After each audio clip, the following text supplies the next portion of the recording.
Happy Sunday to all. నిన్నటి నుండి ఒకటే వర్షం కదండి. ఈ వర్షానికి ఏం చేస్తున్నారు, ఎలా ఉన్నారు, ఏం ప్రిపేర్ చేసుకొని తింటున్నారు, దయచేసి కామెంట్ చేయండి. ఈరోజు సండే, నేనైతే బ్రేక్ఫాస్ట్గా పూరీ ప్రిపేర్ చేస్తున్నాను. సండే అంటే పూరీనే చేస్తానండి, ఎందుకంటే వీక్ మొత్తం బిజీగా ఉంటాం కాబట్టి సండే రిలాక్స్డ్గా వాళ్ళకి నచ్చినవి చేసి పెడతాను అనమాట.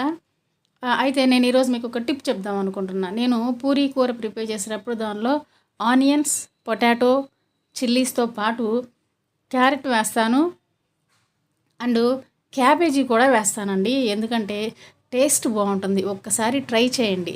పూరీ కూరలో క్యాబేజీ ఏంటి అనుకుంటున్నారా? కాదండి, వేయండి.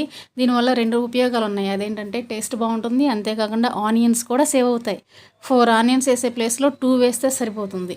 ఇంతకీ నేను చెప్పాలనుకున్న విషయం ఏంటంటే, తాలింపులో ఈ ముక్కలన్నీ వేసిన తర్వాత వెంటనే వాటర్ పోసి కుక్ చేస్తారు కొంతమంది. అలా కాదండి, ఒక 5 నిమిషాలు లేదా